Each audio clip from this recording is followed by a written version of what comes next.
The cheap laminate floor stuck to my shoes as I hurried between tables, the sound making that distinctive peeling noise with each step.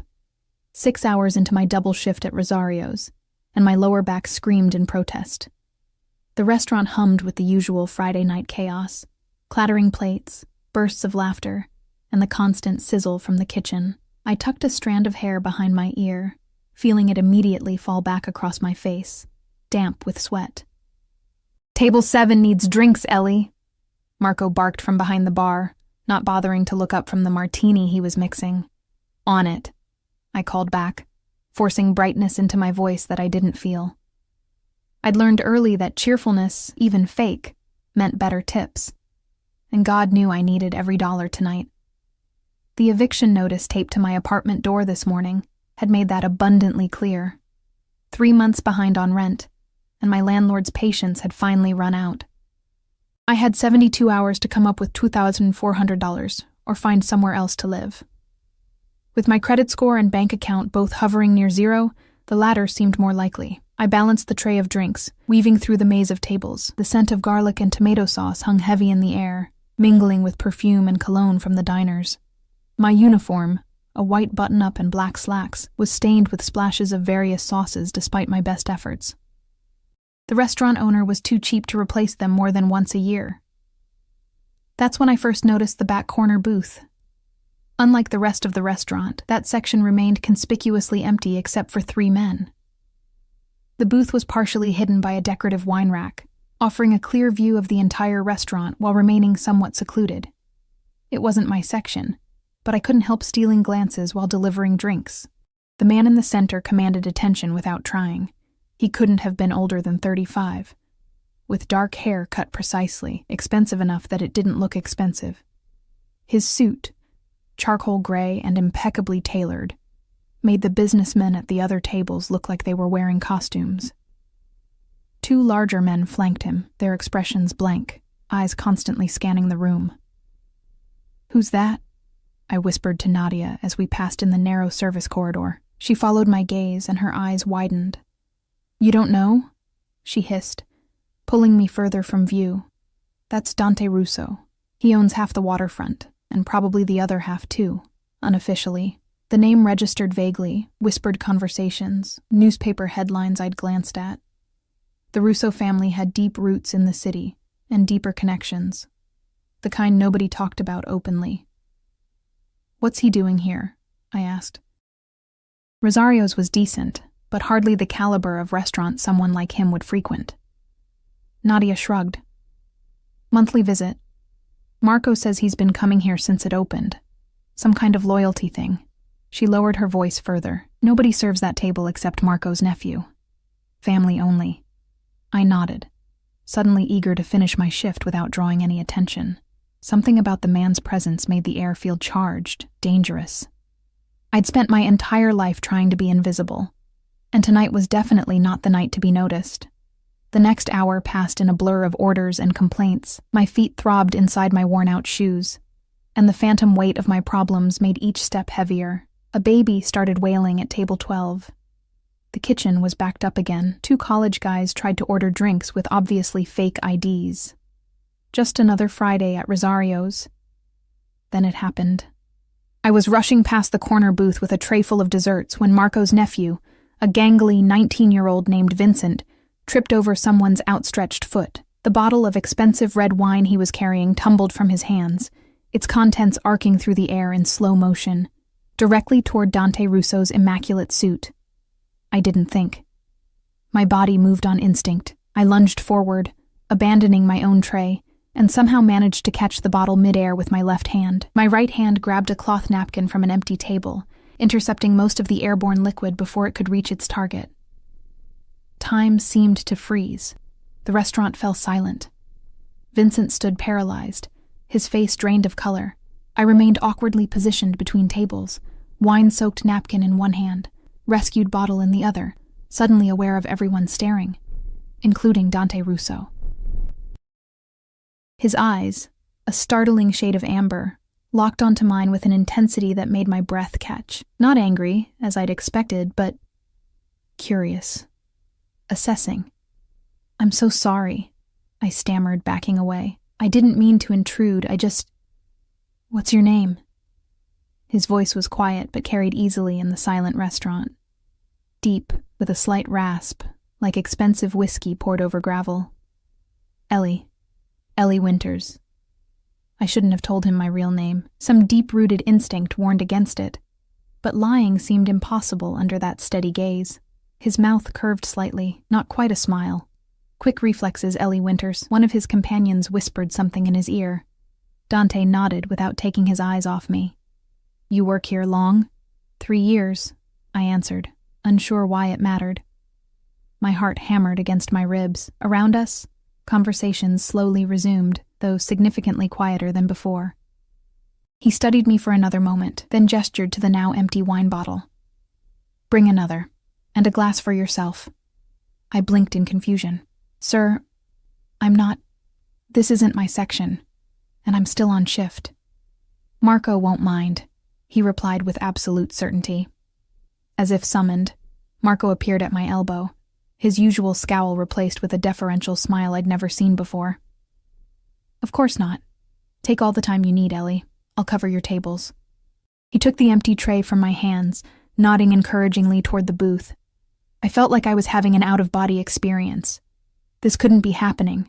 I just wanted to finish my shift, go home, and cry into my pillow about my impending homelessness. Not whatever this was. Sit, Dante said, gesturing to the space beside him as one of his men slid out to make room. It wasn't a request.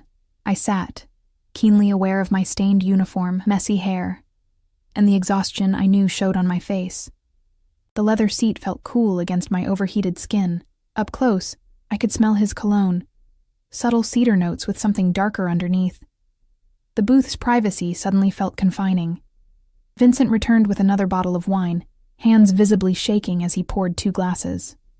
One for Dante, one for me. Then he disappeared so quickly he might as well have evaporated. 2 quick reflexes, Dante said, raising his glass slightly. I mirrored the gesture automatically, taking a small sip. The wine was exquisite, complex and smooth, in a way that made the house wine I occasionally splurged on taste like vinegar in comparison. Thank you, I said, unsure what else to add. But I should probably get back to, you're in trouble. It wasn't a question. I froze, wine glass halfway to the table. Excuse me? His eyes never left my face. Financial trouble. Serious, from the looks of it. A chill ran down my spine. How could he possibly know that? Had my desperation been that obvious? Or worse, had he been watching me before tonight? I don't know what you're talking about, I lied, the words sounding hollow even to my own ears. He didn't bother responding to the obvious falsehood.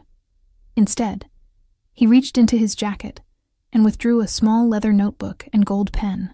He wrote something, tore out the page, and slid it across the table. An address in the wealthy part of town, and tomorrow's date with a time, 10 a.m. What is this? I asked, not touching the paper. A job offer. He took another sip of wine, watching my reaction over the rim of his glass. You start tomorrow. The absurdity of the situation finally broke through my shock. I already have a job. Even as I said it, I thought about the eviction notice, the stack of unpaid bills, my empty refrigerator. No, he corrected, his tone gentler than his words. You have indentured servitude that barely keeps you fed. I'm offering a solution to your problems. You don't know anything about my problems, I said, finding a spark of defiance despite my fear. For the first time, he smiled fully. It transformed his face from intimidating to devastating. Eviction notice, 3 months behind. 72 hours to pay or vacate. Car needs transmission work. Hospital bills from last year still unpaid. Student loans in default. Did I miss anything important? My blood turned to ice. There was no way he could know all that unless... You've been investigating me, I whispered, fighting the urge to flee. Why? He leaned back, regarding me with those unnerving amber eyes. Let's call it recognition of an uncommon quality. Loyalty. Resourcefulness. Quick thinking under pressure. He gestured around the restaurant. Most people here would have let that wine hit me, then enjoyed watching the fallout. You acted without hesitation to prevent a stranger's inconvenience, at your own expense. I glanced down at my wine-stained sleeve. It would be hell to clean, and I couldn't afford a replacement. What kind of job? I finally asked, hating the tremor in my voice. Personal assistant, companion for certain social events, occasional translator when needed. He named a monthly salary that made me choke on my wine. That's ridiculous, I said, once I'd stopped coughing. Nobody pays that much for an assistant. I do. His tone brooked no argument. The position requires unique qualifications, discretion, adaptability, the ability to keep calm in unusual circumstances. His gaze intensified. You'll have an apartment in my building, a car, healthcare. And what do I have to do for all this? I asked, suspicion creeping into my voice. Nothing in my life had ever come without a terrible price. Something flashed in his eyes, amusement perhaps, or approval. Nothing illegal, nothing unethical, and nothing, he emphasized, of a sexual nature, unless you wish it. Heat flooded my cheeks. I don't. Then it won't be an issue. He finished his wine. Be at that address at 10 tomorrow. Bring whatever matters to you. Leave the rest. One of his men murmured something in Italian. Dante checked his watch and nodded. I'm afraid I have another engagement. But I look forward to our arrangement, Ellie Winters. I haven't agreed to anything, I pointed out, finding a last scrap of courage. He studied me for a long moment. You will. It wasn't arrogance in his voice, but certainty, as if he'd already seen how this would play out. Then they were gone, leaving nothing but an empty wine bottle, a generous tip, and a piece of paper with an address that promised salvation or damnation, possibly both. I sat in the booth long after they'd left, the restaurant noise rushing back around me like a tide. The logical part of my brain screamed warnings. People like me didn't get miraculous job offers from powerful men. Every instinct for self-preservation told me to burn that paper and forget tonight ever happened. But as my fingers closed around the expensive notepaper, all I could think about was the eviction notice, the mounting debts, the exhaustion of always running in place, never getting ahead. And beneath it all, the unsettling feeling that I'd already made my decision the moment I caught that falling wine. Sleep eluded me that night. I tossed and turned in my tiny studio apartment, my mind racing with possibilities and warnings. Every time I closed my eyes, I saw Dante Russo's penetrating gaze, felt the weight of his attention like a physical touch. By dawn, I'd cycled through every emotion: hope, fear, suspicion, curiosity, and landed nowhere certain. The address he'd given me led to a gleaming high-rise in the most exclusive part of downtown. Floor-to-ceiling windows reflected the morning sun, making the entire structure shimmer like a mirage. I stood on the sidewalk across the street, clutching my pathetic duffel bag containing everything I considered irreplaceable. Mostly photos, a few books, and the silver locket my grandmother had given me before she died. You're making a mistake, I whispered to myself, even as I crossed the street toward the building. The doorman, a broad-shouldered man with an earpiece barely concealed beneath his uniform, straightened as I approached. Ms. Winters, he greeted me, as if he'd been expecting me. My stomach twisted. Of course they knew I was coming. They probably had people watching my apartment to make sure I showed up. Mr. Russo is waiting for you in the penthouse, the doorman continued, opening the door with a white-gloved hand. Gregory will escort you up. Gregory turned out to be another mountain of a man in a well-tailored suit, who appeared silently from an alcove in the lobby. He led me to a private elevator at the back of the marble-floored atrium, using a keycard to access it. We rode in silence, the elevator climbing smoothly to the top of the building. My ears popped from the rapid ascent. Mr. Russo appreciates punctuality, Gregory finally said as the elevator slowed. It was the only acknowledgement that I existed. The doors opened directly into a foyer larger than my entire apartment. Sunlight streamed through wall-to-wall windows, illuminating a space that belonged in a design magazine. All clean lines, neutral tones, and strategic splashes of color. The view beyond the windows stole my breath. The entire city spread out below, the harbor glittering in the distance. You came. Dante's voice drew my attention away from the view. He stood in the doorway to what appeared to be a living room, dressed more casually than the previous night. Dark trousers and a crisp white shirt with the sleeves rolled to his elbows, revealing strong forearms and an expensive watch. "I'm still deciding," I countered, finding some small courage. I came to hear more details before making any commitment. Something like respect flickered in his eyes. "Fair enough." He gestured toward the living room. "Please." I followed him, trying not to gawk at my surroundings. The living room continued the theme of understated luxury, leather furniture, abstract art on the walls, a fireplace that probably cost more than 4 years of my rent. A woman in a gray dress, obviously staff of some kind, appeared with a tray of coffee. "Diana will show you to your quarters after we talk," Dante said, pouring coffee into 2 porcelain cups so delicate they looked like they might shatter if handled too roughly. "Sugar? Cream? Black is fine," I said, accepting the cup with hands I forced not to tremble. The coffee smelled incredible, rich and complex, nothing like the burnt diner sludge I was used to. He sat opposite me in a leather armchair, his movements fluid and controlled. "You have questions." I took a sip of coffee to gather my thoughts. "What exactly would I be doing as your assistant?" "Managing my schedule, accompanying me to certain business functions, overseeing household staff, occasional travel." He watched me over his cup. "Your language skills are particularly valuable." "Russian, yes, and conversational Mandarin." I nearly dropped my coffee. "How did you—" "Your academic records," he said simply, as if invading my privacy was the most natural thing in the world. "Double major in international relations and linguistics. Impressive, especially while working full-time."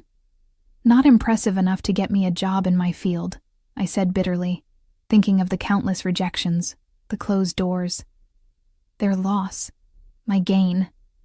He set his cup down. "You'll have health care, as I mentioned, a car, a clothing allowance, and the apartment on the floor below this one." "An entire apartment?" I echoed in disbelief. "You'll need to be available at odd hours." "Living in the building makes that possible." His tone made it clear this wasn't negotiable. "Your personal life remains your own, but discretion is non-negotiable. Anything you see or hear while working for me stays private." I nodded slowly, still trying to process everything. "And what happens if I want to leave?" Something darkened in his expression. Just for a moment, then it was gone. "You're not a prisoner, Ellie. You can leave any time. Though I would appreciate 2 weeks' notice, like any employer." It sounded reasonable. Too reasonable. Why me? There must be hundreds of qualified people who jump at this opportunity. Most people see money and power and think only of how to take it for themselves. His gaze was uncomfortably direct. "You saw danger and acted to protect a stranger with no expectation of reward. That kind of instinct can't be taught." I wanted to believe him. But nothing in my life had prepared me for sudden windfalls without painful catches. "There's something you're not telling me," I said quietly. He smiled, a real one that reached his eyes. "Many things, but nothing that will harm you." He stood. "Come, see the apartment before you decide." We descended 1 floor in the private elevator. The doors opened to reveal another foyer, smaller than the penthouse but still luxurious. Dante used a keycard to unlock the door, then handed it to me. "Your temporary key will get you permanent access today." The apartment was stunning. Open floor plan, modern kitchen, 2 bedrooms, and a balcony with the same breathtaking view as the penthouse. Everything was furnished, tastefully, in shades of blue and cream that I would have chosen myself. "The closet has some basics in your size," Dante said, gesturing toward the master bedroom. "The rest you can purchase with this." He handed me a credit card with my name embossed on it. "Your first month's salary has been deposited in your account already. The rest of your financial obligations have been addressed." I stared at the card. "You paid my debts?" "Considered it a signing bonus," he replied smoothly. "Clean slate." My fingers closed around the card. The sensation of a weight lifting from my shoulders was so intense it left me dizzy. No more eviction. No more dodging calls from debt collectors. No more choosing between electricity and food. "Why?" I whispered, emotion making my voice rough. He stepped closer, close enough that I could smell that same intoxicating cologne from last night. Because I can. His voice had dropped to match mine. Because I want to. Because some people deserve better than what life has given them. For a moment, we stood there, separated by inches and worlds. His amber eyes searched mine for something. I wasn't sure what. I should go, he said finally, stepping back. Take today to settle in. Tomorrow, be ready at 8. Diana will show you everything you need to know about the household. He moved toward the door, but paused with his hand on the handle. One last thing, Ellie. I looked up, still dazed by everything. While you're with me, you'll be safe. But that safety comes with visibility. People will notice you, talk about you. Some may approach you. His expression hardened. If anyone makes you uncomfortable, anyone at all, you tell me immediately. Understood? I nodded, unsettled by his intensity. Good. The hardness vanished, replaced by something almost gentle. Welcome home, Ellie. Then he was gone, leaving me alone in an apartment worth more than I would have earned in a decade at Rosario's. The next few days passed in a blur of new routines and discoveries. Diana, I learned, was Dante's household manager and my guide to this new world. She showed me how to use the building's security systems, introduced me to staff, and explained my duties with military precision. Mr. Russo values efficiency, she told me as we reviewed his calendar. Learn to anticipate his needs before he expresses them. How long have you worked for him? I asked, hoping for some insight. Her expression remained professional but warmed slightly. 8 years, since he took over the family business. I wanted to ask more about the family business, about Dante himself, but something in her manner discouraged personal questions. Instead, I focused on absorbing everything she taught me. By the end of the week, I had settled into a routine of sorts. Mornings began with reviewing Dante's schedule and preparing briefings on anyone he was meeting that day. Most afternoons were spent accompanying him to various appointments. Legitimate business meetings at office buildings downtown. Lunches with people who seemed important, but whose roles remained mysterious. Dante himself remained an enigma. Professional, but not cold. Demanding, but never cruel. He never raised his voice, yet everyone around him moved with the tense readiness of prey animals in a predator's territory. Everyone except me. With me, he was different. More relaxed. Sometimes even playful in a restrained way, his dry humor catching me off guard. He asked my opinions on things, books, current events, people we met, and actually listened to my answers. It was during the second week that things began to shift. We were returning from a meeting with what I gathered was a shipping executive. The conversation had involved a lot of coded language and significant looks that I pretended not to notice. As we settled into the back of his Mercedes, Dante seemed tense, his jaw tight. Problem? I asked, reviewing my notes from the meeting. Possibly. He stared out the window for a moment. What did you think of Milano? I considered the shipping executive we'd just left. Nervous. Kept looking at his phone, and he contradicted himself about the delivery timeline. Dante's eyebrows rose slightly. Most people wouldn't have caught that. I shrugged. Most people don't spend years serving tables. You learn to read people when your tips depend on it. A small smile. What else? He wasn't afraid of you, I said, the realization crystallizing as I spoke. Everyone else is, at least a little. He was nervous, but not about you, about something else. Dante studied me with new interest. You continue to surprise me, Ellie Winters. Before I could respond, his phone rang. He answered, listened for a moment, then cursed softly in Italian. His eyes flicked to me. Change of plans, he said after ending the call. I need to make a stop. You can wait in the car. I'll come with you, I said automatically. In case you need anything. Something flashed across his face. Concern? This isn't a business meeting. I understand, I replied, though I didn't. Not really. He hesitated, then nodded once. Stay close to me. Don't wander. The driver took us to an industrial area near the docks, stopping outside a warehouse with no visible signage. 2 men in dark clothing stood guard at a side entrance. They straightened as our car approached. "Wait here," Dante instructed the driver, then turned to me. "Last chance to stay in the car, Ellie." I met his gaze steadily. "I'm your assistant. I assist." His mouth quirked. "So you do." He reached into the car's compartment and removed a handgun, checking it before tucking it inside his jacket. My breath caught. Despite all the hints and whispers, this was the first concrete evidence of who Dante Russo really was. What he was. He saw my expression and paused. "Are you afraid?" The strange thing was, I wasn't. Not of him. No. He studied me for a long moment, then nodded. "Stay behind me. Don't speak unless spoken to.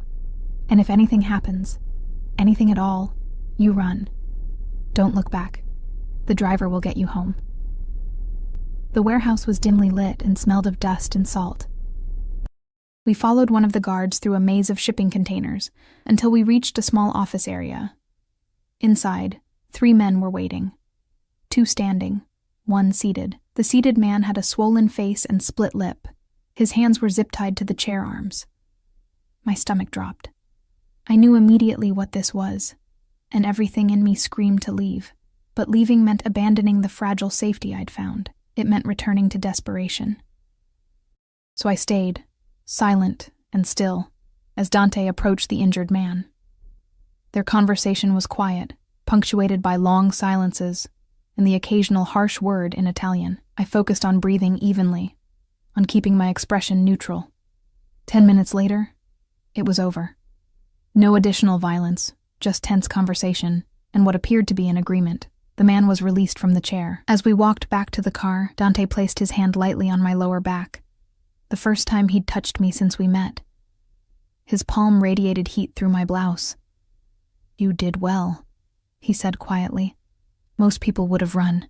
Most people haven't been where I've been," I replied, surprising myself with my honesty. His hand tightened slightly against my back. "And where is that, Ellie?" I thought about my childhood in foster care. The years of struggling, the constant fear of destitution. Rock bottom, with a view of what's below it. He was silent for a long moment. "No one will hurt you again, not while you're with me." It should have sounded threatening. Instead, it felt like the most sincere promise anyone had ever made me. In the car, he sat closer than usual, his presence both comforting and overwhelming. "Ask your questions," he said, watching my profile. "I know you have them." I turned to face him fully. Who was he? Someone who forgot his obligations. Dante's voice was matter-of-fact. "He's been reminded." "Did you hurt him before I arrived?" "No, others did, on my behalf. No evasion, no justification." I nodded slowly. "Will it happen again? Will I see worse?" His eyes searched mine. "Possibly. My world isn't always civilized, but I try to keep bloodshed to a minimum. Bad for business." "Is that what this is? Business?" "Everything is business, Ellie." His gaze softened fractionally. "But some things matter more than profit." I looked out the window at the passing city lights, weighing my next words carefully. I can't be part of hurting people, even indirectly. He was quiet so long I thought he might not answer. "I won't ask you to be," he finally said. "But I won't lie to you about who I am either." "And who is that?" I asked, turning back to him. In the dim car interior, his amber eyes gleamed. "Someone who protects what's his." The words hung between us, loaded with meaning I wasn't ready to examine. But as we drove back to the gleaming tower I now called home, one thought kept circling in my mind. I was becoming one of those things Dante Russo considered his. And the most terrifying part was how little that frightened me. Fall gave way to winter, and I settled deeper into my new life. The initial strangeness faded, replaced by routines that began to feel natural. Wake up in my luxury apartment. Review Dante's schedule over coffee that cost more than I used to make in an hour. Choose an outfit from a closet filled with clothes I once would have only gazed at through store windows. After the warehouse incident, Dante kept his more questionable business dealings separate from my duties. But I wasn't naive. The the hushed phone calls, the meetings that disappeared from the calendar, the occasional bruised knuckles on his security team. They told their own story. "You're thinking too loudly," Dante remarked one evening as we rode back from a charity gala. Outside, snow fell in fat, lazy flakes, coating the city in pristine white that would turn to gray slush by morning. I smiled faintly, smoothing the silk of my evening gown. Another gift from him. Midnight blue, backless, worth more than my old car. Just tired. It was a long night. He studied me in that intense way of his, seeing too much. "You handled the commissioner's wife beautifully. Most people can't manage her for more than 5 minutes without reaching for a drink." She's lonely," I said with a shrug. "Her husband parades her around like an accessory, then ignores her. All she wants is genuine conversation." Dante's mouth curved. "Your empathy is both your greatest strength and your most dangerous vulnerability." "Is that your way of telling me I'm too soft?" I asked, meeting his gaze directly. Over the past months, I'd grown bolder with him, less afraid of overstepping. "No," he said thoughtfully. "It's my way of saying you see people clearly, even when they don't deserve your compassion." The car slowed as we approached our building. Before the driver could open the door, Dante placed his hand over mine on the seat between us. His touch sent a jolt of awareness through my body, a reaction I'd been fighting with increasing difficulty. "Have dinner with me tomorrow," he said. Not a command, but not quite a question either. "We have dinner together most nights," I pointed out. Part of my job was attending business dinners, acting as a buffer or translator when needed. Not a business dinner. His fingers tightened slightly over mine. Just us. My heart stuttered. "Dante, it's time we discussed certain things," he continued, his voice dropping lower. "Things I've been postponing." Before I could respond, the door opened, letting in a gust of cold air and snowflakes. The moment shattered. Dante exited first, then offered his hand to help me out. The doorman greeted us with a deferential nod as we entered the warm lobby. In the elevator, silence stretched between us, charged with unspoken words. When we reached my floor, Dante held the door open. 8 o'clock, he said, nothing formal. I hesitated, then nodded once before stepping out. As the doors closed, I caught his expression. Intent, heated, possessive in a way that should have sent me running. Instead, it kept me awake most of the night. The next evening, I spent an embarrassing amount of time choosing what to wear. "Nothing formal," he'd said, which still left a bewildering array of options in my new wardrobe. I finally settled on a simple cashmere sweater and tailored pants. Elegant, but not trying too hard. At precisely 8, I rode the elevator to the penthouse.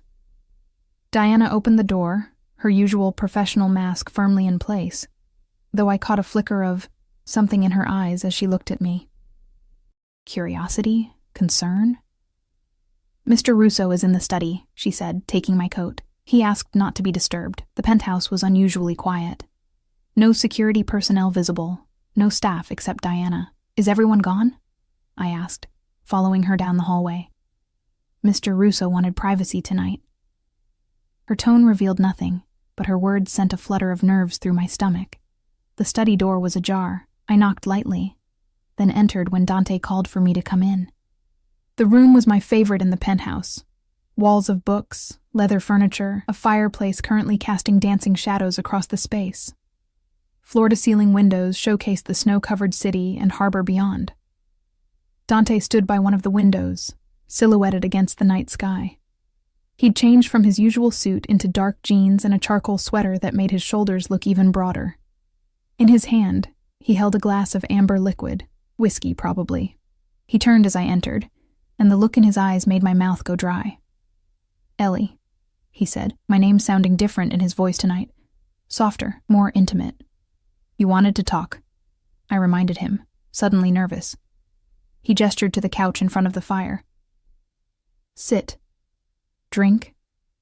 I nodded, watching as he poured another whiskey and handed it to me. Our fingers brushed during the exchange, sending tiny sparks across my skin.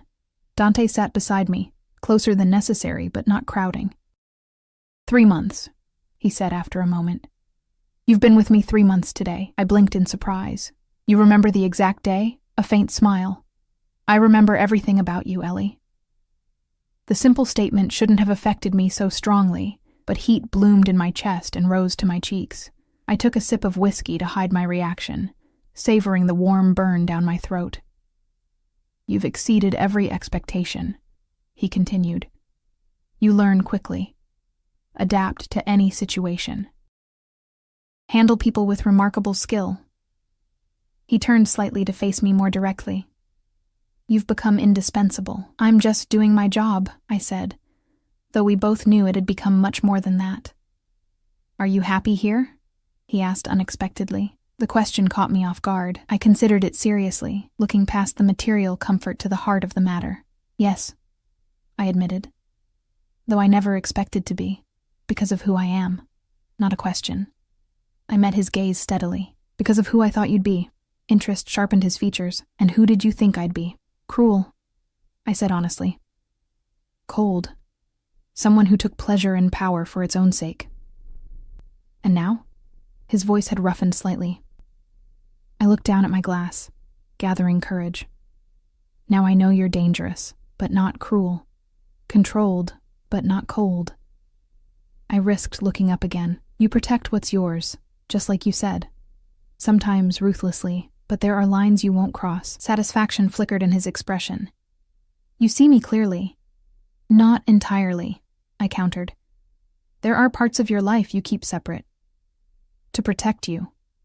From what?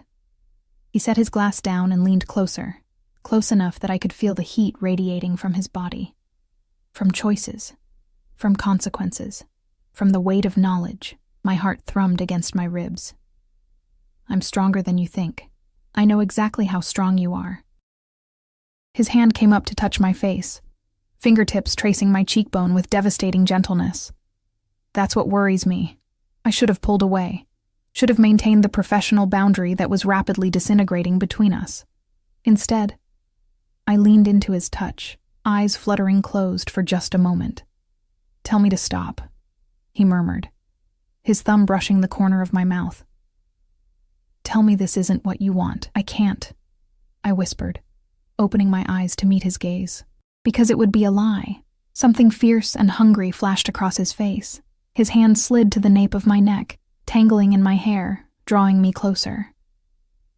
I've wanted you since the moment you caught that wine bottle, he confessed, voice dropping to a growl. Every day since has been an exercise in restraint. Why wait? I asked, breathless with anticipation. Because I needed you to see me clearly before making this choice. His forehead touched mine. Because once I have you, Ellie, I won't let you go.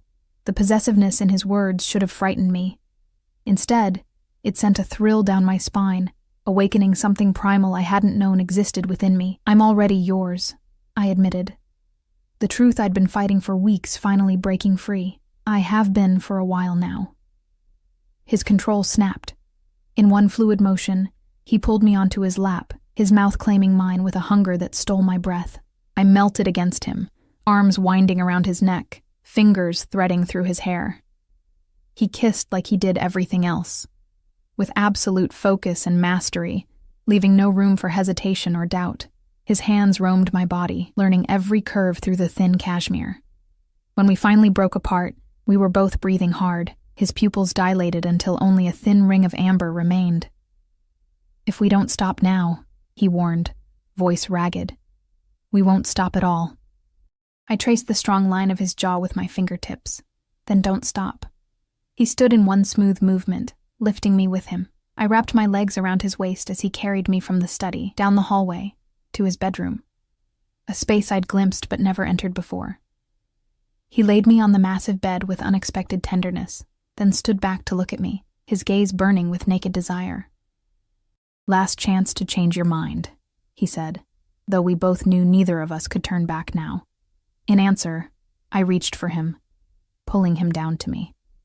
Later, much later, I lay with my head on his chest, listening to the steady rhythm of his heart. His fingers traced lazy patterns along my spine, raising pleasant shivers. Outside, snow continued falling, cocooning the penthouse in muffled silence. What happens now? I finally asked, voicing the question that had begun forming in the back of my mind. His arm tightened around me. Whatever we want. It's not that simple. I propped myself up to see his face. I work for you. People will talk. A sardonic smile curved his lips. People already talk, Ellie. They've been speculating about us since your second week. I frowned. That's uncomfortable. It's protection, in a way. He tucked a strand of hair behind my ear. My enemies will assume you know everything. That you're fully under my protection. And am I? I asked. Under your protection? His expression turned serious. With everything I have. But it means you're a target now, more than before. I considered this, the implications settling like lead in my stomach. Because they'll think they can get to you through me. Yes. No sugarcoating, no platitudes. I laid my head back on his chest, processing. I should be more afraid than I am. His chest rumbled with a soft laugh. You've never reacted the way you should from the moment we met. His fingers resumed their path along my spine. It's one of the things I love about you. The word hung in the air between us, neither of us acknowledging it directly. Too soon, too dangerous a territory to navigate tonight. Instead, I asked, will things change? With work? Professionally, no. You're still the best assistant I've ever had. His tone lightened. Personally, his hand drifted lower, cupping my hip. I think we've established some significant changes. I smiled against his skin. Diana's going to know immediately. Diana's known this was inevitable longer than either of us. He shifted, rolling me beneath him, his weight a delicious pressure. Any other concerns? Looking up at him, this dangerous, complicated man who had somehow become the center of my world, I made my choice fully and finally. None that can't wait until morning. His answering smile was possessive and tender all at once. Good. Because I'm nowhere near finished with you tonight. As his mouth found mine again, one last coherent thought fluttered through my mind. I'd walked into the lion's den and found not just safety, but home. Spring arrived with a crescendo of changes. The snow melted, revealing the city's bones once more, and my relationship with Dante evolved from secret to acknowledged reality. Not with announcements or declarations, but in 1,000 small ways. His hand resting possessively at my lower back during meetings, the familiar way he'd brush his lips against my temple when saying goodbye, the unmistakable shift in how his associates treated me. No longer just the assistant. Now, undeniably, his. I still maintained my apartment 1 floor below, but spent most nights in the penthouse. My clothes migrated upstairs piece by piece until Dante simply had a closet redesigned for me. My books appeared on his shelves, my preferred tea in his kitchen, my lotion on his bathroom counter. Small colonizations that he not only permitted, but encouraged. You're distracted, Dante observed one morning as we prepared for the day. He stood behind me as I put on earrings at his bathroom mirror, his reflection watching mine with that penetrating gaze that still made my heart skip. Just thinking about the Anderson meeting this afternoon, I lied, avoiding his eyes. The translation will be tricky. His hand settled on my shoulders, thumbs pressing gently into the tension I carried there. Try again, with the truth this time. I sighed, setting down the earring I'd been struggling with. It's nothing, really. He turned me to face him, one eyebrow raised in silent challenge. In the 3 months since our relationship had transformed, he'd become increasingly adept at reading my moods, my silences. A woman called yesterday, I admitted finally. While you were in your meeting with Salvatore. His expression sharpened. Who? She wouldn't say. Asked for you, then laughed when I said you were unavailable. I shrugged, trying to seem more nonchalant than I felt. Said to tell you, Valentina sends her regards. Something dangerous flickered behind his eyes, there and gone so quickly I almost missed it. His hands tightened momentarily on my shoulders before relaxing deliberately. An old acquaintance, he said, voice carefully neutral. Nothing to concern yourself with. She seemed familiar with you, I pressed, hating the insecurity creeping into my voice but unable to stop it. Very familiar. Dante's mouth curved slightly. Is that jealousy I hear, Ellie? Should it be? I countered, meeting his gaze directly. He studied me for a long moment, then brought his hand to my face, thumb brushing my cheekbone in that tender gesture I'd come to crave. No, he said simply. Valentina is from another life, before you. She means nothing. Then why did she call? A shadow crossed his face, to cause exactly this reaction, to unsettle you, to create doubt. His other hand slid to the nape of my neck, anchoring me to him. Did she succeed? I wanted to deny it, but honesty had become our currency. A little, I admitted. I know there were others before me. I'm not naive. Others, he agreed, his voice dropping lower. Not another you. He drew me closer, until I could feel his breath against my lips. There has never been anyone like you in my life, Ellie, nor will there be after. The possessive certainty in his voice sent a shiver down my spine, half apprehension, half desire. You sound very sure of that. I am. He kissed me then, slow and thorough, making his point more effectively than words ever could. When he finally pulled back, his eyes had darkened with familiar heat. Now, about that Anderson meeting. The subject of Valentina was closed. For now. The Anderson meeting went smoothly, my worries about the translation proving unfounded. Dante's Russian client seemed satisfied with the terms, and we celebrated with dinner at an exclusive restaurant overlooking the harbor. As we waited for dessert, Dante received a text that made his expression tighten momentarily, before he schooled his features back to neutrality. Problem? I asked, attuned now to the subtle shifts in his mood. Nothing urgent. He pocketed his phone and took a sip of wine. How do you feel about a trip? The abrupt change of subject caught me off guard. What kind of trip? Italy. 2 weeks. My mother's birthday is approaching, and she's been asking to meet you. I nearly choked on my wine. Your mother? You want me to meet your family? A rare flash of amusement crossed his face. Is that so surprising? We've been together for months, Ellie. I struggled to articulate the complexity of my feelings. From what you've told me about your family, they're traditional. They are. His expression grew more serious. Which is why it matters that they meet you, that they understand your place in my life. My place in his life. We'd never labeled what we were to each other. Boyfriend-girlfriend seemed absurdly inadequate, and we'd carefully avoided more serious definitions. But meeting his family, especially his formidable mother, who had maintained her position of respect in their world even after his father's death years ago, that was a statement in itself. When would we leave? I asked, heart racing with equal parts excitement and trepidation. Friday. 3 days away. We'll stay at the family estate outside Florence. I nodded slowly, imagining the ancient Tuscan villa he'd occasionally mentioned. I should practice my Italian. His smile returned, warming his amber eyes. Your Italian is already better than you let on. I've heard you speaking with Marco from security.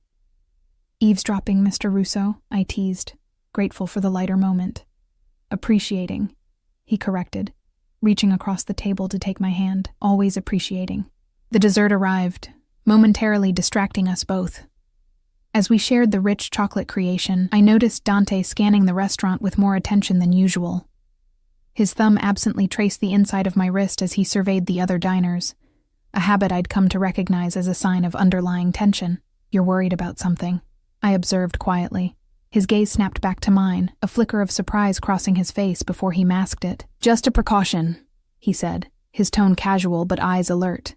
Finish your dessert. The car will be waiting.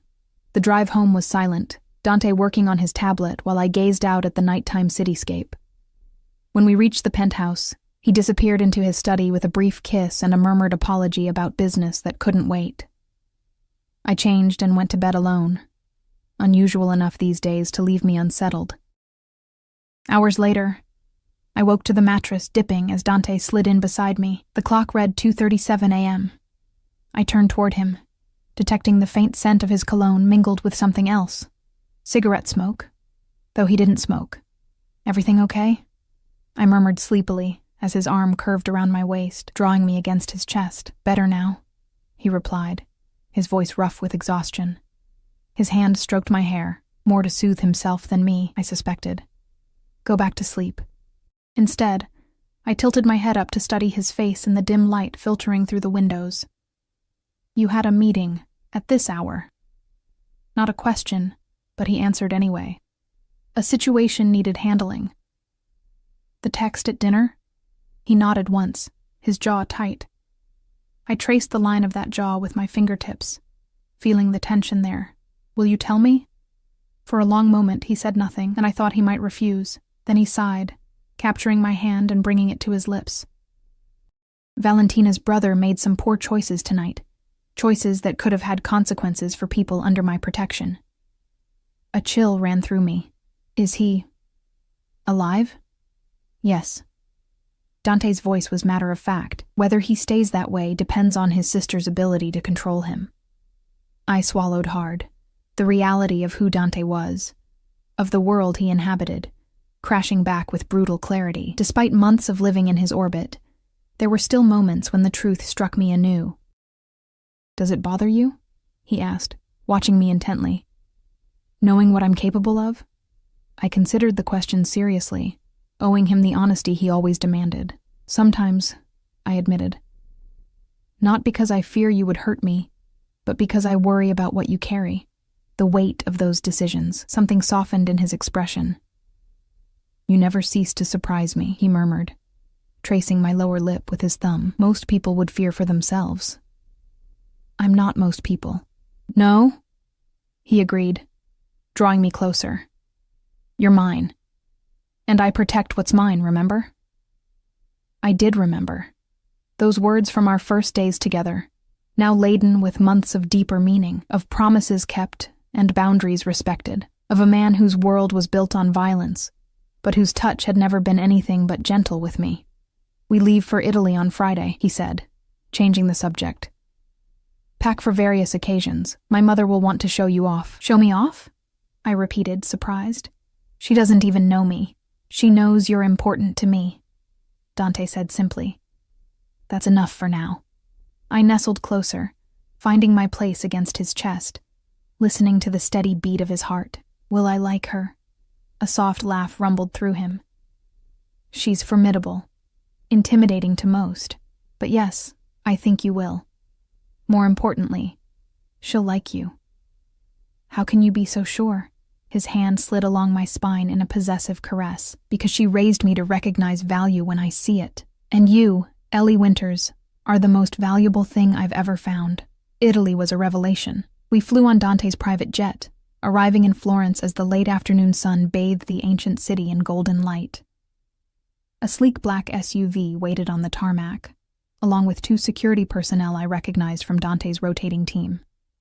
The drive to the estate took us through the Tuscan countryside, vineyards and olive groves stretching toward the horizon. After an hour, we turned onto a private road that wound uphill through cypresses and stone walls. At the crest, the villa appeared. 3 stories of honey-colored stone and terracotta tiles, surrounded by formal gardens and overlooking the valley below. It's beautiful, I breathed as the car pulled into a circular drive. It's been in the family for 4 generations, Dante said, his hand finding mine. My great-grandfather bought it when he first came to Italy. The front door opened before we'd fully stopped, revealing an elegant woman with silver-streaked dark hair and Dante's unmistakable amber eyes. Despite being well into her 60s, she carried herself with the straight-backed grace of a much younger woman. Mio figlio, she greeted, as Dante helped me from the car. Her voice was warm but refined, with a stronger accent than his. Her gaze immediately shifted to me, assessing in a way that reminded me powerfully of her son. Mama, Dante replied, embracing her briefly before turning to me. May I present Ellie Winters, Ellie, my mother, Sophia Russo. I extended my hand, summoning every bit of poise I'd cultivated over the past months. It's a pleasure to meet you, Mrs. Russo.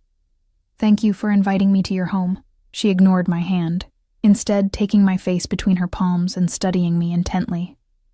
So, she said after a moment that stretched my nerves to breaking, this is the woman who has bewitched my son. Before I could respond, Her serious expression melted into a warm smile. She leaned forward and kissed both my cheeks. "Call me Sophia, Kara. We are family here." Dante's hand settled at the small of my back, a subtle reassurance. The look he gave his mother held equal parts affection and warning. "Don't overwhelm her in the first 5 minutes, Mama." Sophia waved this away. "Nonsense. If she's strong enough to handle you, she can certainly handle an old woman's curiosity." She linked her arm through mine. "Come. You must be tired from your journey. I'll show you to your rooms." As we entered the villa's cool interior, I glanced back at Dante, who followed with an expression caught between amusement and resignation. He gave me a slight nod of encouragement. I turned back to his mother, whose arm remained linked with mine. "I've been looking forward to seeing where Dante grew up," I said truthfully. "He speaks of Italy often, but rarely of his childhood. My son has always been private," Sophia replied, leading me up a sweeping stone staircase. "Even as a boy, but he tells me you have a way of drawing him out." The subtle interrogation had begun. I recognized it for what it was, a mother's protective instinct, wrapped in graciousness and hospitality. Over the next hours, as we toured the villa and settled in, Sophia's questions continued, expertly woven into conversation. Where had I grown up? My education? Family? That last question had been the most difficult, admitting to my lack of family without inviting pity. Sophia's eyes had sharpened with interest rather than sympathy. "So you have made your own way," she said thoughtfully. "Built yourself without foundation. That requires remarkable strength." It was the first moment I felt she might genuinely approve of me. Dinner that evening was an elaborate affair, served in a dining room with frescoed ceilings and views of the countryside now silvered by moonlight. Other family members joined us. Dante's younger sister Lucia with her husband, a cousin whose name I immediately forgot, and an elderly uncle who spoke little but observed everything. I sat at Dante's right, acutely aware of being studied by every pair of eyes at the table. The conversation flowed primarily in Italian, though they switched to English whenever addressing me directly. Dante translated occasionally, his hand often finding mine under the table. "Tell me, Ellie," Lucia said during the second course, her English precise but heavily accented. "How did you and my brother meet? He is uncharacteristically vague on the details." Dante tensed beside me. I squeezed his hand reassuringly. "I was working as a waitress," I said truthfully. "Dante came into the restaurant, and I made an impression." Sophia's eyebrows rose. "A waitress? How interesting." Her tone revealed nothing of whether she found this suitable or scandalous. "She saved me from wearing an excellent Barolo," Dante added, his thumb stroking the inside of my wrist. "Caught it mid-air. I've never seen reflexes like it." "Always the practical one, my son," Sophia said with a small smile, appreciating useful skills. "Among other qualities," Dante replied, his gaze meeting mine with an intensity that made me blush. Lucia laughed delightedly. "I've never seen him look at anyone that way," she told me, ignoring her brother's warning glance. "Like you've performed some miracle just by existing." "Enough, Lucia," Dante said, though without real heat. The conversation drifted to business matters, and I was grateful for the reprieve from direct attention. I observed instead, noting the dynamics between family members, the subtle shifts in Dante's demeanor. Here, surrounded by his blood, he seemed both more relaxed and more alert, a complex contradiction that fascinated me. Later, as we prepared for bed in the expansive suite we'd been given, I finally voiced the question that had been growing since our arrival. "Your mother, does she approve?" Dante paused in unbuttoning his shirt, regarding me thoughtfully. Would it matter if she didn't? I considered this as I removed my earrings. "To me, yes, in some ways. She's important to you." I met his gaze in the mirror. "To us? I don't know. Would it?" He crossed to stand behind me, his hands settling on my shoulders. "My mother's opinion matters to me. Her happiness matters." His eyes held mine in the reflection. "But my choice of who to love is mine alone. Love." He'd never said it directly before, though I'd felt it in 1,000 unspoken ways. My breath caught. "And I choose you, Ellie," he continued, turning me to face him. I chose you the moment you caught that wine bottle. I'll keep choosing you every day after. As his lips found mine, I realized I'd received the answer to both questions, the one I'd asked about his mother's approval, and the unspoken one about the true nature of what lay between us. Both answers were yes. The rest of our time in Italy passed like a beautiful dream, days filled with excursions to Florence and surrounding villages, private wine tastings at neighboring vineyards, and quiet moments in the villa's gardens. Evenings of elaborate family dinners, where I gradually found my voice among the Russos. Nights alone with Dante in our suite, where the ancient walls kept our secrets. Sophia warmed to me fully on the 5th day, when she found me in the villa's library, struggling through an Italian poetry book. "Your dedication is admirable," she said, startling me from my concentration. She moved with the same silent grace as her son. "I want to understand," I replied, closing the book. "Not just the language, but the culture, the history that shaped Dante." She studied me with those penetrating amber eyes so like her son's. "You love him." It wasn't a question, but I answered anyway. "Yes, very much. And you understand what that means? Loving a man like my son?" I met her gaze steadily. "I understand who he is, what he does." "And you accept this?" Her voice remained neutral, but I sensed the weight behind the question. "I accept him," I said carefully. "All of him." Something shifted in her expression.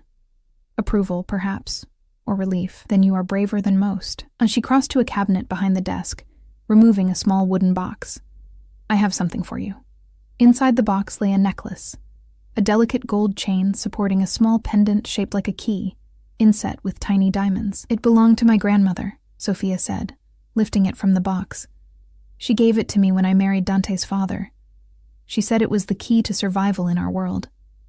I stood perfectly still as she moved behind me, fastening the necklace around my throat. The pendant rested cool against my skin, just below my collarbone. "I don't understand," I said, touching it gently. "Why give this to me now?" Sophia came around to face me again, her expression serious. "Because you will need it sooner than you think." She took my hands in hers. "Our family's strength has always been its women, Ellie. The men may appear to lead, but we are the foundation, the backbone." Her grip tightened. "Sometimes the conscience. Has Dante done something I should know about?" I asked, sudden unease prickling along my spine. "My son keeps many secrets," she replied. "Some to protect himself, some to protect those he loves." She released my hands. "But remember this. In our world, secrets are both weapons and shields. Know when to use them as each." With that cryptic advice, she left me standing in the library, the weight of the necklace feeling heavier than its delicate construction should allow. That night, as Dante and I lay in bed, I told him about his mother's gift. His fingers traced the key pendant, then the line of my throat beneath it. "It was her most treasured possession," he said quietly. "She's never given it to anyone, not even Lucia." "She said it was for survival," I murmured, watching his expression in the moonlight filtering through the windows. What did she mean? Dante was silent for a long moment. "My mother survived many things, my father's temper, rivals who thought her weak after his death, betrayals from within and without," his hand stilled against my skin. "She learned to bend without breaking." "Is that what you expect of me? To bend?" His eyes found mine, intense even in the dim light. "Never. I would never want to change who you are, Ellie." He kissed me then, deep and possessive. "But our world, it changes people, whether they want it to or not." I pressed closer to him, seeking the security of his embrace. "As long as we face it together, I can handle anything." His arms tightened around me. "Together," he agreed. But something in his voice held reservation that I was too tired, too contented to question that night. We returned home to find winter's last grip finally broken, the city blooming with spring's renewal. I stepped back into our routine with fresh perspective. My relationship with Dante deepened by the time with his family. The necklace from Sophia remained around my throat, a constant reminder of acceptance and warning both. 3 days after our return, everything changed. I was reviewing Dante's schedule for the week when Diana entered my office. Not the apartment's second bedroom that I'd been using, but a proper office Dante had arranged for me in his corporate building downtown. "Mr. Russo needs you at the penthouse," she said, her usual composure slightly frayed. "Immediately." "Is something wrong?" I asked, already gathering my things. "He'll explain." She hesitated. "Take the private elevator when you arrive. Security has been instructed to expect you." The car ride to the penthouse was the longest 20 minutes of my life. My mind raced with possibilities, each worse than the last. Had something happened to Sophia? Had there been some business crisis? Was Dante himself in danger? The building's lobby was eerily quiet when I arrived, the usual staff replaced by men I recognized from Dante's security team. They nodded me through without speaking, their expressions giving away nothing. The private elevator required a fingerprint scan, something new since our departure for Italy. It ascended smoothly to the penthouse, where the doors opened to reveal not Dante, but Marco, the security chief I'd come to respect over the months. "Where is he?" I asked without preamble. "In the study." Marco's voice was carefully neutral. "He asked that you go directly there." The penthouse felt wrong, too quiet, too still. No staff visible, blinds drawn despite the bright spring day outside. I made my way to the study, dread building with each step. I knocked once, then opened the door without waiting for a response. Dante stood by the windows, his back to me, silhouetted against the thin strips of light filtering through the blinds. He didn't turn when I entered. "Dante?" I moved toward him, concern overriding caution. "What's happening?" "When was the last time you spoke to Michael Reeves?" he asked, his voice unnervingly calm. I stopped, the unexpected question catching me off guard. "Michael? I haven't seen him since before I met you." "Maybe a year ago. Michael had been a waiter at Rosario's, fired shortly before I'd left." "Why?" Dante turned then, his expression a controlled mask I hadn't seen directed at me in months. He held out a tablet. "Explain this." On the screen was a surveillance photo of me, entering a coffee shop I didn't recognize, dated 3 days before we left for Italy. Next to it, another photo, me apparently sitting across from a man whose back was to the camera. "I don't understand," I said, genuinely confused. "This isn't me. I've never been to this place. The timestamp coincides with your lunch hour that day," Dante continued, voice eerily detached. "You told me you were shopping for our trip." I stared at the photo again, disbelief giving way to understanding. "Dante, that's not me. Look closer." He took the tablet back, studying the image with narrowed eyes. "The hair's similar, and she's wearing a coat like mine," I continued. "But her build is different. She's shorter." I moved closer to him, fighting the urge to touch him when he was so clearly walled off. "Why would you think I'd lie about meeting someone?" "Because Michael Reeves isn't just your former co-worker," Dante said, setting the tablet down with careful precision. "He's been working with the Moretti family, our main rivals, feeding them information for months." The floor seemed to shift beneath my feet. "That's impossible. Michael was just a waiter, like me." "No," Dante's eyes never left mine. "He was placed at Rosario's specifically to monitor my monthly visits. He's been informing for the Morettis for years." "And you think I'm... what? Working with him?" The accusation was so absurd I almost laughed, until I saw the genuine doubt in Dante's eyes. "You can't seriously believe that." "What I believe," he said carefully, "is that there are too many coincidences. Your miraculous save with the wine, your perfect suitability for the position I needed filled, your quick adaptation to my world." Each word struck like a physical blow. I took a step back, then another, shock giving way to anger. "So this was all a test? These past 6 months? Italy? Your mother's approval?" My voice broke on the last word. Something flickered in his expression. Pain, perhaps, or regret. But it was quickly subsumed by the cold calculation I'd seen him use with enemies. "I wanted to be wrong," he said quietly. "I've never wanted to be wrong about anything more in my life." "You are wrong," I insisted, my hand unconsciously rising to touch Sophia's necklace. "Call her. Call your mother. She saw something in me you apparently can't." "My mother doesn't know everything," he replied. She sees what she wants to see, a woman who makes her son happy. She doesn't see the larger game. There is no game, I cried, frustration mounting. Dante, everything between us has been real. Every moment, every word. I moved toward him again, desperate to break through whatever had poisoned his mind against me. Look at me. Really look. Do you honestly believe I could fake what's between us? For a moment, just a moment, doubt flickered in his eyes. Then his phone chimed with an incoming message. He glanced at it, and whatever vulnerability I'd glimpsed vanished instantly. You need to leave, he said, tucking the phone away. Marco will escort you to a hotel. Your things will be sent there. Just like that? Disbelief made my voice barely audible. After everything, you're throwing me away based on a mistaken photo and paranoid suspicions? It's not just the photo, he said, turning away. There's other evidence. Things I can't ignore, no matter how much I might want to. What evidence? I demanded. Show me. Let me explain. I can't risk it. He still wouldn't look at me, not with what's at stake. Realization dawned, terrible and cold. You never fully trusted me, I whispered. All this time, the parts of your life you kept separate, the secrets. You always held something back. His silence was confirmation enough. I removed the necklace, Sophia's precious gift, and placed it carefully on his desk.